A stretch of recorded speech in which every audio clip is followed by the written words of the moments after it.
Salut mes petits gars, j'espère que vous allez bien. Aujourd'hui on se retrouve pour une nouvelle vidéo sur les mangas. Tu peux savoir ce que tu fais? On avait dit que c'était moi qui présentais la vidéo. Oui mais c'est marrant. Je veux pas savoir, je veux pas savoir. Tu m'énerves.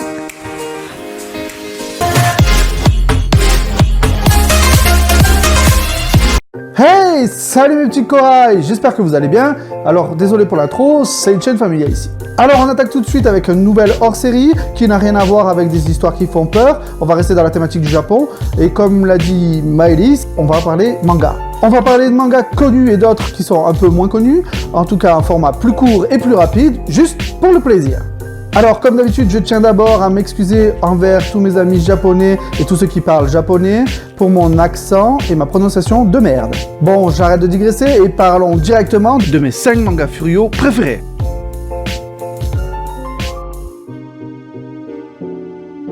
C'est un terme générique qu'on utilise au Japon pour désigner des délinquants, des voyous ou encore des jeunes de mauvaise fréquentation.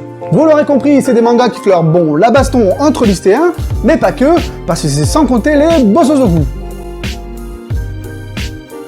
Alors je ferai un sujet plus poussé sur le sujet, mais en gros, les bosozoku, c'est quoi?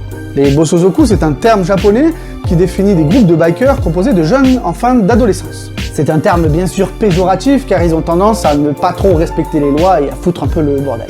Je dis le plus souvent car depuis quelques années au Japon se crée un nouveau phénomène. Ce sont des adultes et des trentenaires qui étaient avant dans des clans de bosozoku, qui sont empreints de nostalgie et qui reforment certains clans et sillonnent les quartiers à bord de motos et de voitures tunées. Comme dit tout à l'heure, je ferai un épisode plus poussé, mais là on va juste parler de mangas de baston entre des lycéens ou des gangs de motards. Et on commence très fort avec mon manga préféré de tous les temps, Worst. Worst est un manga écrit et dessiné par Hiroshi Takahashi, également auteur de Crows, mais on en parlera plus tard, et compte 32 tomes. Une version française a été éditée par Panini Manga de janvier 2005 à janvier 2008, qui a pris fin avec la sortie du tome 16. Bande de Merci à Panini qui a arrêté sa parution au tome 16 en plein milieu de l'histoire. J'ai horreur d'avoir une collection avec des numéros qui manquent, quoi. En plus, c'est mon manga préféré. Hana Tsukushima est un garçon qui débarque de la campagne profonde du Japon pour étudier en ville. Son lycée est un peu spécial. C'est le fameux lycée pour garçons de Suzuran, aussi appelé le lycée pour corbeaux. C'est un lycée connu à travers tout le pays pour être l'école où tous les pires délinquants du Japon sont réunis. Malgré une bonne tête sympathique, un air un peu naïf et des habitudes de la campagne, Hana est balèze. D'une droiture et d'une gentillesse peu communes, il n'aime pas qu'on s'en prenne à plus faible que soi et considère ses amis comme sa famille. À peine arrivé à Suzuran, il déclare devenir le banchou du lycée, alors que personne n'a jamais réussi à le faire jusqu'à ce jour. Le truc que j'adore avec ce manga, c'est qu'il évolue. Certains personnages changent de style, on croise des anciennes générations, des nouvelles, les années passent, et on suit les protagonistes de leur premier jour à leur remise des diplômes. Ce que j'aime surtout, c'est que malgré le fait que Hana soit le héros du manga, on suit plusieurs groupes, personnages ou bandes dans leurs propres histoires. Ainsi, il y a dans Worst tout un pan du manga qui se concentre sur plusieurs générations du TFOA, The Front of Armament, qui est un groupe de motards, et comme vous pouvez le constater en regardant mes vidéos, je suis un grand fan. L'arc du TFOA est l'un de mes préférés de tous les temps. Sans spoiler, mais un petit peu quand même, l'affrontement avec le KKK, celui avec les Moss of Dead ou encore le Manji 7, et la chute de ces histoires ainsi que leur évolution à la fin du manga sont pour moi un pur régal. C'est le meilleur passage de manga furieux que j'ai lu de toute ma vie. C'est des classiques certes, mais je surkiffe. Après, c'est que mon avis. Bref, c'est un manga puissant, plein de bons sentiments, de bonnes bastons et d'histoires de vie qui vous fera rire et pleurer. Alors il existe plein de chapitres hors série, je pense notamment au Worst Gaiden qui se passe avant Worst, et dans un parle des origines du TFOA, ou comment la première génération a dû batailler ferme pour imposer leur groupe. Comme je vous l'ai dit, ce manga est la suite directe de Crow. Alors le titre du manga c'est bien Crows, mais je me suis planté jusqu'à la fin de la vidéo en prononçant Crow, donc chaque fois que vous entendez Crow, traduisez par Crows. On y retrouve certains protagonistes comme le trait d'union d'une génération à une autre. Il existait plusieurs films de Crows, mais aucun sur Worst à ma connaissance, jusqu'en octobre 2019 où High and Low The Worst est sorti. Ce n'est pas un Worst à proprement parler, mais plutôt un crossover. On y retrouve les assassins de Usen, un lycée rival de Suzuran, que j'adore. Vous l'aurez compris, Worst est un de mes mangas préférés, mais c'est aussi un manga furieux emblématique.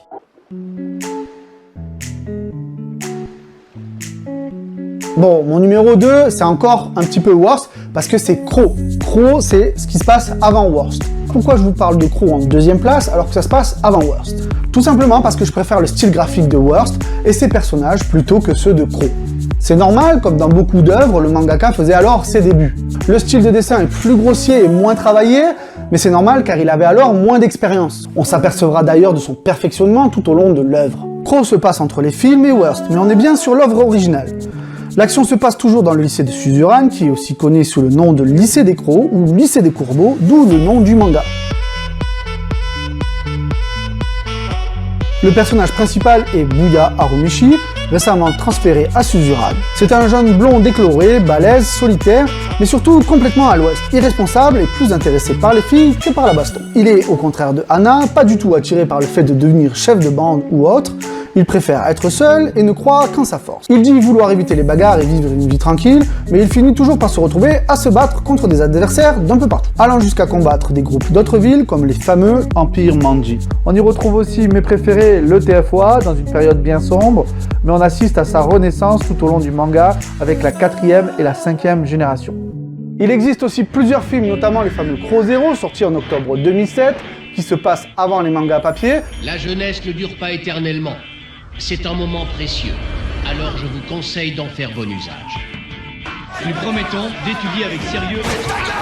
Ici à Suzuran, c'est par la force qu'on y arrive.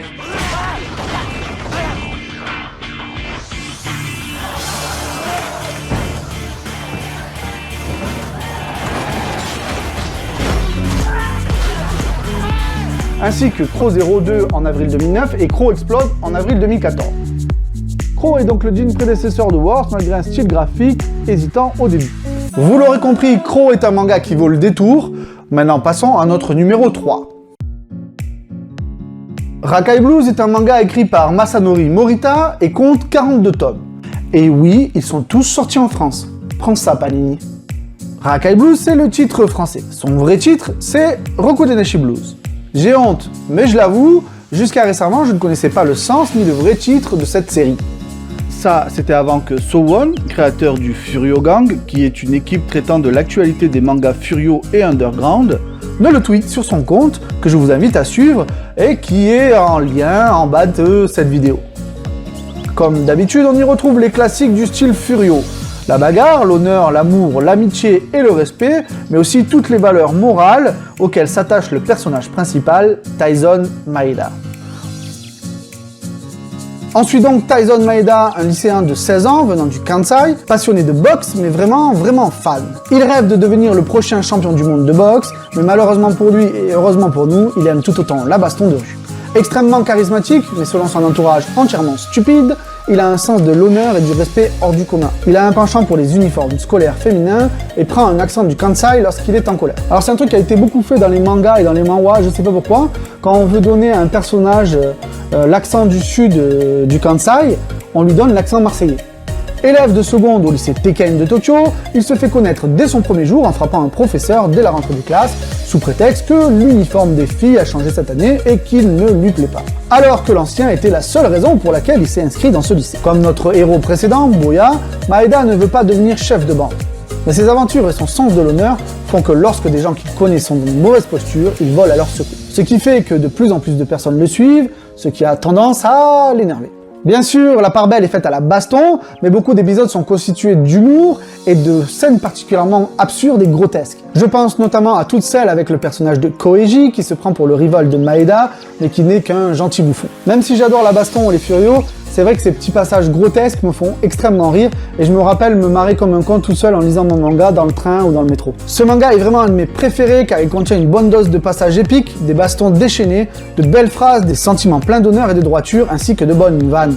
Le fait qu'il soit ancien est aussi une bonne chose, car on y retrouve un certain décalage et une façon de vivre d'une certaine époque du Japon que l'on n'a pas connue. Bref, Rakai Blues est un classique et vous avez la chance de pouvoir le trouver en français.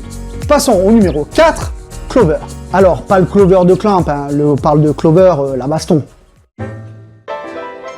C'est pareil, Clover est un de mes mangas préférés, et devinez quoi? C'est d'éditeurs n'en ont sorti que 7 en France. Merci, j'ai un beau trou dans ma collection. Clover est un manga de Tetsuhiro Hirakawa. On y suit Hayato, un jeune fan de pêche à la ligne, qui revient après plusieurs années d'absence dans sa ville natale qu'il avait dû quitter au primaire après la séparation de ses parents. turbulent et renfermé, Hayato n'a pas d'amis, à part ses deux amis d'enfance, Tomoki, un genre de L solitaire et taciturne, fan de mécanique et de moto, et Kenji, un gentil géant à la force tranquille. Hayato et ses deux compères étaient très amis en primaire, et depuis que Hayato est parti, ils se sont perdus de vue. Or, Hayato débarque et fait comme si rien n'avait changé, sauf qu'à présent, ils sont au lycée. Hayato n'a pas sa langue dans sa poche, n'est pas très malin et est super fort niveau baston. Il a un sens de l'amitié, de l'honneur et du respect hors norme. Ben oui, c'est un peu une constante dans ce genre d'histoire. Et il n'aspire qu'à une chose, aller à la pêche à la ligne et passer du bon temps avec ses deux amis d'enfance. Mais sans le vouloir, il va trouver sur sa route de nombreux adversaires qui ne lui laissent pas le temps d'aller pratiquer son passe-temps favori, devenant ainsi une légende de force et de bêtise dans sa petite ville, ce qui lui vaut d'être encore plus embêté qu'avant. Encore une fois, c'est le type de manga Furio par excellence, où l'humour, les poses classe et les discours du héros emplis de justice et de bons sentiments font que t'as envie d'en chialer. Enfin, moi oui en tout cas. On y retrouve tous les codes du manga du genre, mais aussi plein d'effets visuels et de poses que l'on retrouve dans des films de héros légendaires. Ce que j'aime énormément dans ce manga, c'est que le héros évolue, intellectuellement et intérieurement, mais aussi physiquement. Hayato changeant souvent de coupe, ce qui lui vaudra souvent des moqueries de la part de ses camarades. Bref, c'est un super manga que j'adore et que vous pouvez retrouver sur furiosquad.com.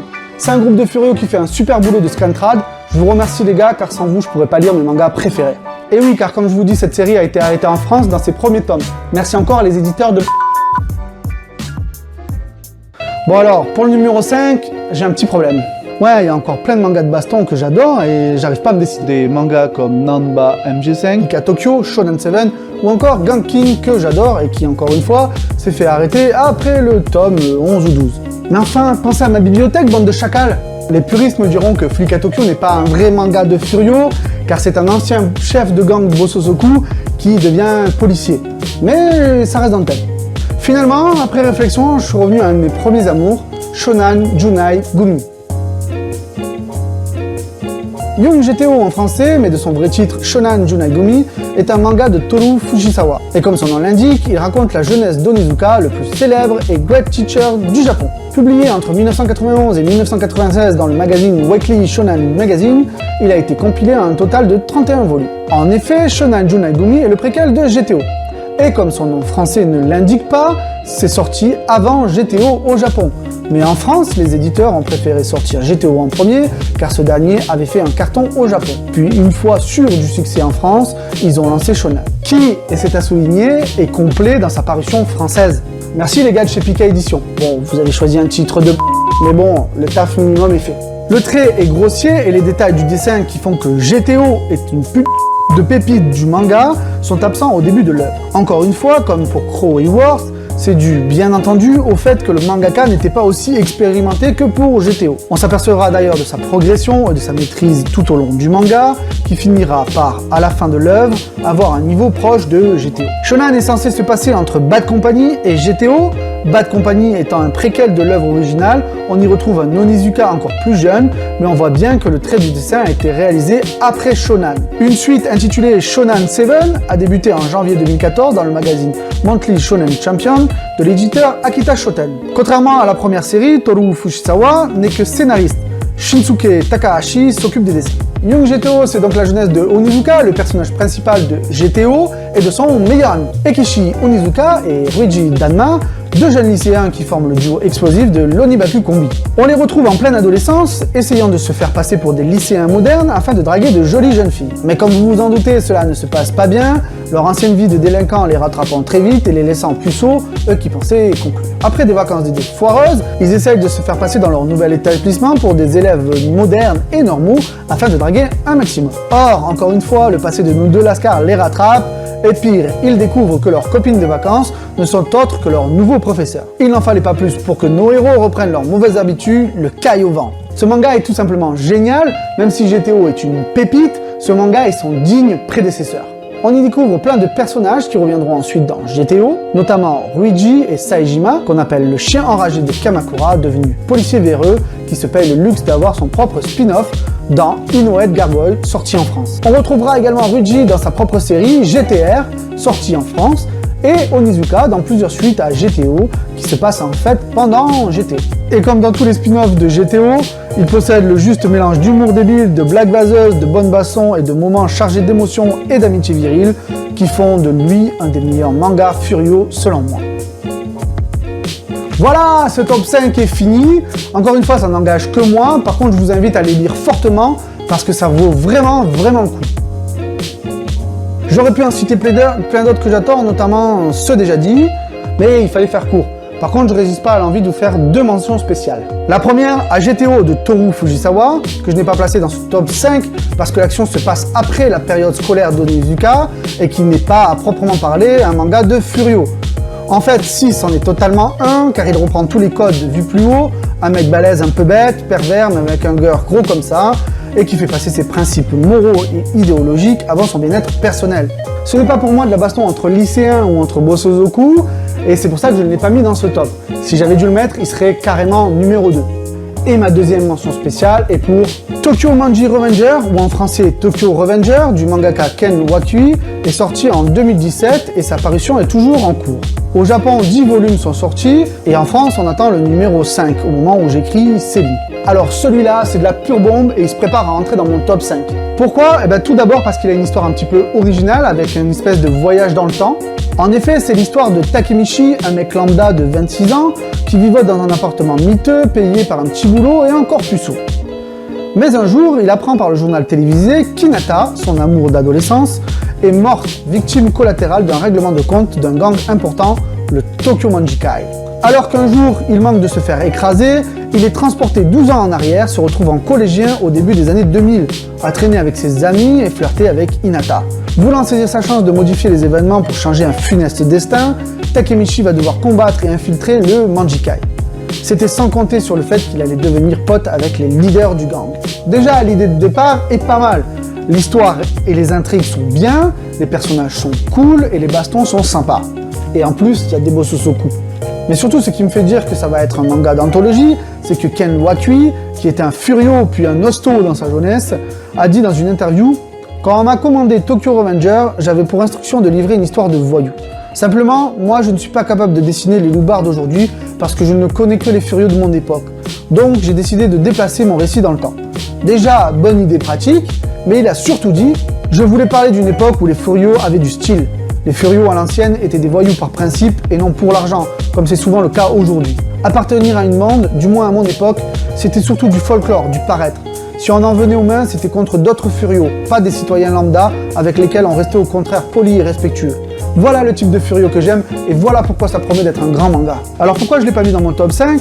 Tout simplement parce que je viens juste de le découvrir, c'est un manga assez récent, le tome 4 est sorti récemment chez Glénat en France et qu'on en est au top 10 au Japon, mais surtout parce que je suis une bille en japonais et que je les lis qu'en français. Ouais, j'ai honte. Mais j'attends de voir, et même si je réserve mon jugement, tout ce que j'ai lu jusqu'à présent m'a bien fait kiffer. Bon, mais Lascar, on avait 10 cours, alors on va se quitter. Si cette vidéo vous a plu, n'hésitez pas à partager, liker ou à vous abonner à la chaîne, ça fait toujours plaisir. N'hésitez pas non plus à nous mettre dans les commentaires toutes vos impressions sur les mangas que j'ai cités et sur ceux que j'ai oubliés. N'hésitez pas à partager avec moi tous ces mangas de furio que vous aimez. Et enfin, comme d'habitude, je vous souhaite une bonne soirée, une bonne journée, peu importe ce que vous faites. Et surtout, comme le dit quelqu'un que j'aime, j'aime me battre.